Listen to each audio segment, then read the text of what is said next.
হতে পারতেন ফুটবলের রাজপুত্র, কিন্তু বারবার তার পথের বাধা হয়ে দাঁড়িয়েছে ইনজুরির থাবা। ইনজুরি আর নেইমার যেন একে অপরের ঘনিষ্ঠ সঙ্গী। মাঠে নামলেই কোনো না কোনো ইনজুরিতে পড়েন ব্রাজিলিয়ান এই ফুটবলার। গত বছরের অক্টোবর থেকে মাঠের বাইরে আছেন আল হিলালের এই ফরওয়ার্ড। পুরো মৌসুমে আল হিলালের হয়ে মাত্র 5টি ম্যাচ খেলেছেন নেইমার। তবে কবে থেকে নেইমারকে মাঠে দেখা যেতে পারে সেটা জানালেন আল হিলালের কোচ।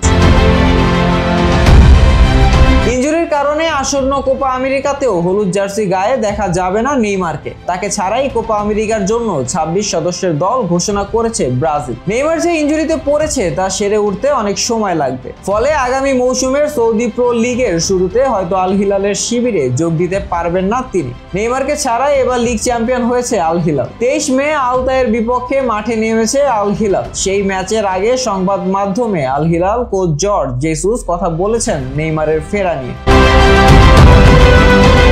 আমি যতটুকু জানি নেইমারকে পুরোপুরি সেরে ওঠার জন্য যে সময় দেওয়া হয়েছে এবং 10 থেকে 11 মাস সময় লাগে এ ধরনের চোট থেকে পুরোপুরি সেরে উঠতে। আমরা যদি সেভাবে হিসাব করি তাহলে প্রাক মৌসুমের প্রস্তুতি থেকেও পাওয়া যাবে না তাকে বলে জানান আল হিলালের এই কোচ। হাঁটু লিগামেন্ট ছিঁড়ে যাওয়ায় নেইমারের অপারেশন করা হয়। কোপা আমেরিকায় নেইমারের খেলার সম্ভাবনা নেই বললেই চলে বলে বিষয়টি নিশ্চিত করেছেন ব্রাজিল দলের চিকিৎসক।